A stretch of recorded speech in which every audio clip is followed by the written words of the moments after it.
I want to start by telling you a story. This story is not something I read in a book. This story is not something I saw on social media or on YouTube. I want to tell you my story. A while ago, I decided to write a book.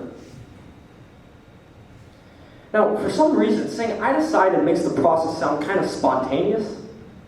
Like I sat down one day, sipped a cup of coffee, and just said, you know what? I'm going to write a masterpiece of literature.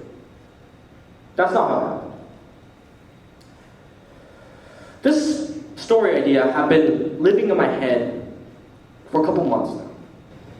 Entire plot scenes would crash into my head while I was walking down the road.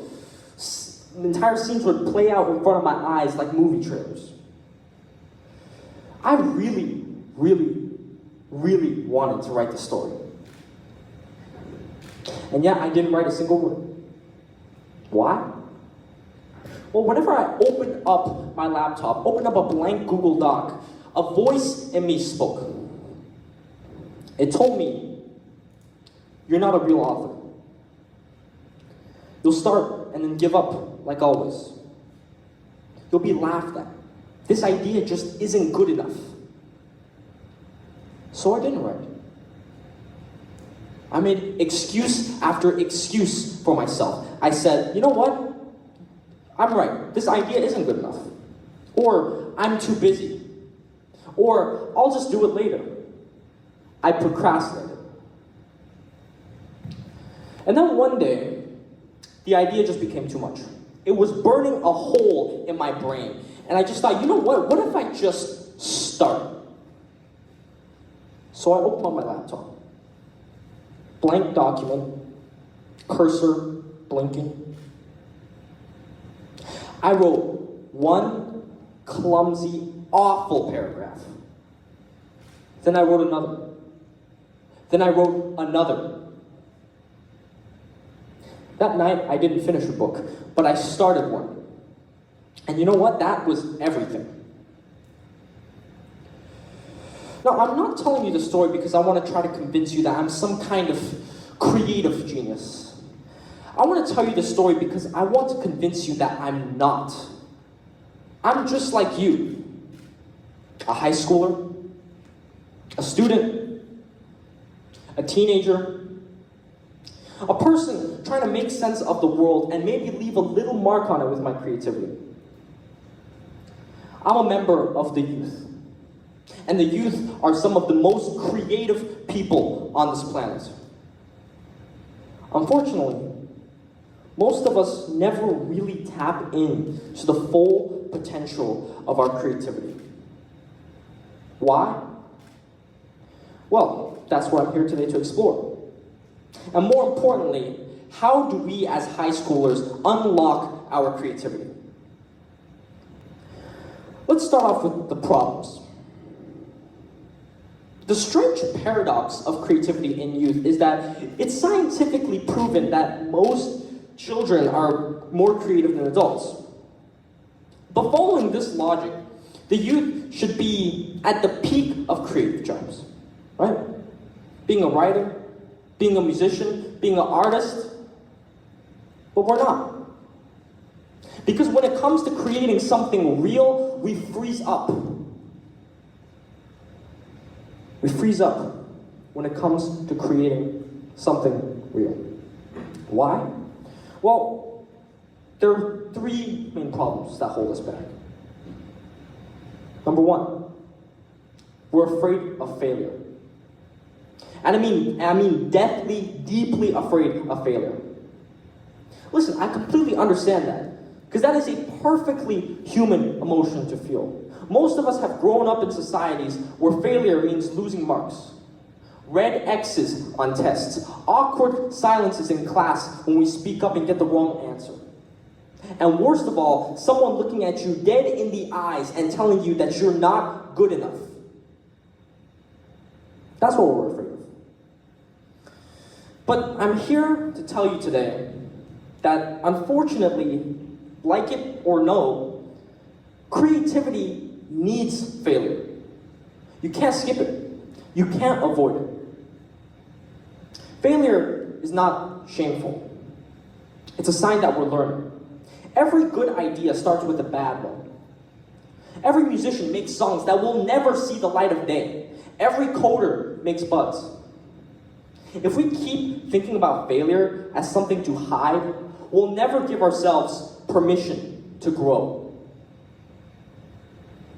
The second problem, we think we're too young. Now, you've heard this a million times before.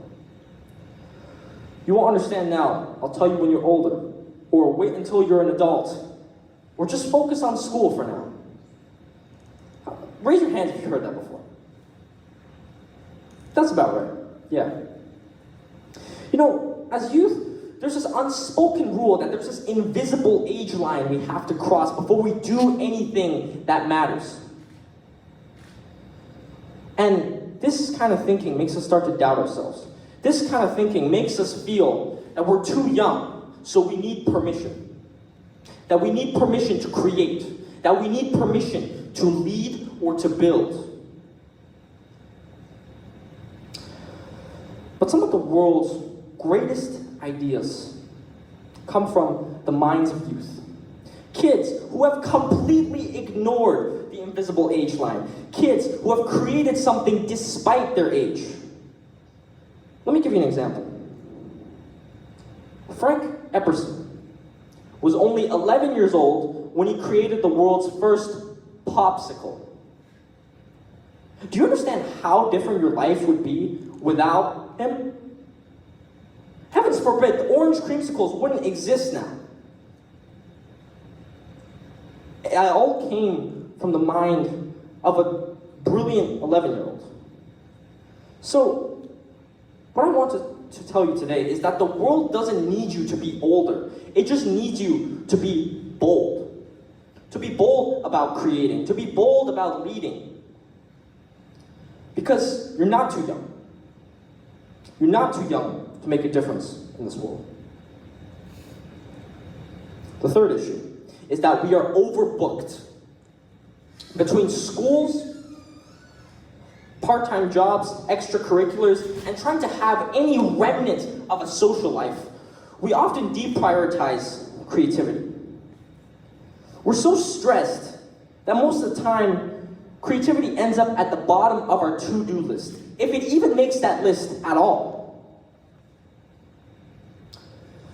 We constantly think of creativity as a luxury. Something we'll do if we get the time to, and let's be honest, most of the time we don't. But I want to tell you that creativity isn't a luxury. It's a necessity to have as a member of the youth, as a member of high school. Because creativity is how we view the world. Creativity is how we solve problems. Creativity is how we express ourselves. When we constantly deprioritize creativity, we're not just losing the chance to write a book or create a game. We're losing something that connects us to ourselves and to the outside world. And listen, I get it. These three problems, they're very big and very hard to overcome. But as a member of the youth, as a member of the new generation, creativity is not something that you can afford to bury. Because the world that we're inheriting, it needs ideas. New ideas. Wild ideas. Ideas that cannot come from anywhere but us. So then, you might be asking, how do we unlock this creativity? There are three main things that you can do. Let's dive in. Solution number one, embrace the mess. Now you might be wondering, what does the mess mean? Well, it means exactly what you think it means. However, when I say the mess, I don't mean I haven't cleaned my room since last year type of mess. I'm talking about emotionally messy. Creativity is emotionally messy. Creativity is mentally messy. Beautifully, frustratingly, gloriously messy. But we often try to avoid the mess. Because the mess, sometimes it can be painful. It can drive us mad. It's frustrating. So just as we're taught to avoid failure, we're also taught to avoid suffering. But just like failure, the mess is an essential part of creativity. They're both so deeply ingrained in the process of creating something that you can't skip the mess. So next time, instead of trying to control your creativity, let it get messy. Make time in your schedule for brain dumps. Bring a notebook anywhere you go and jot down any creative idea, any creative word. Because once you make that mess, you'll find the truth. In that mess lies magic. That magic is the magic of creativity and imagination. Second solution. Steal from everyday life. Creativity, a common misconception about creativity is that it's a bolt of lightning that strikes you in the head. You know, I used to believe in that. I thought I'd be walking to school one day, and then an idea would just smack into my head holding a sign that says, "Congratulations, you're now creative." That's not how that worked. That's usually not how it works.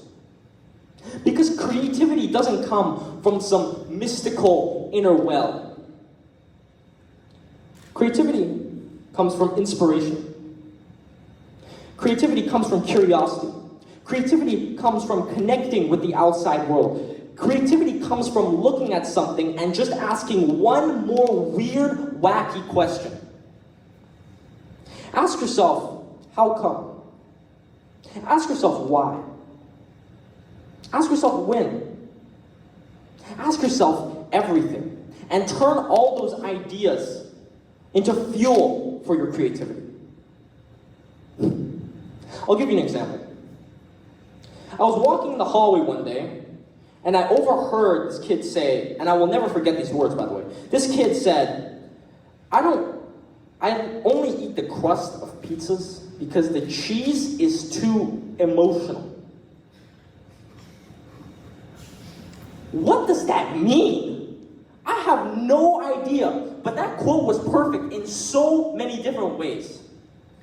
You know, you could make a game out of that, where you only focus on trying to eat the crust of the pizza and not eating the cheese. You can make a whole character out of that, where he or she only says these weird, wacky statements and provides actually reasonable arguments behind them. That would be really entertaining.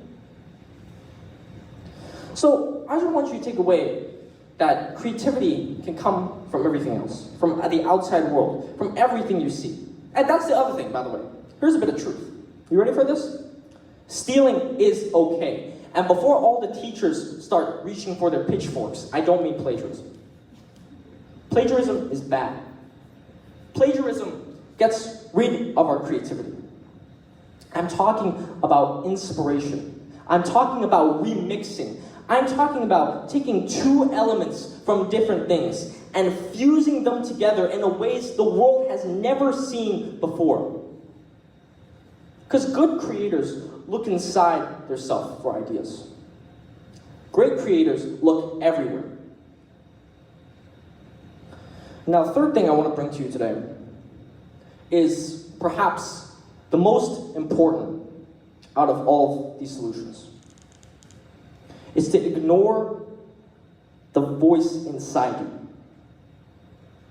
I think we all know what I'm talking about. It's the voice that tells you that you're not good enough, that you're too young, that this idea isn't polished, isn't ready enough, that people will laugh at you. It's the voice that tells you that you're not good enough. And I know that you are struggling with that voice. On good days, that voice might destabilize you. On bad days, that voice might crush any hopes you have of ever achieving your dreams. you want to hear a secret? You know who else is struggling with that voice? Every other person, including the creators that you admire, the ones with best-selling books, the ones that have won multiple Grammys. Everybody has an inner critic. And let me tell you something, that voice eventually will never go away. It will never go away. So if you're waiting for the day that that voice becomes silent to start your project, you'll never start. It's very simple. You won't start. So then what can we do about this voice? This voice that constantly brings you down. I'll tell you what you can do. You can stop giving it a mic. You can stop letting it influence every single one of your decisions. Sure, it'll always stay in the car, but just don't let it drive. It can stay in the back seat. It can mumble away all its insecurities into a little pillow. But it never touches the wheel. And as soon as you don't let that voice influence any of your decisions, you'll find that starting a project, starting a creation is so much easier than ever before. So, if you haven't got anything away from my talk today, I want you to at least listen for this section. I want you to take away, if nothing else, at least this. Creativity is not a talent. Creativity is a choice. Creativity is a choice to create, to embrace the mess. Creativity is a choice to observe everything around you as intuitively as you can. Creativity is a choice to never listen to that voice inside you that tells you that you are not enough, that you will never be enough.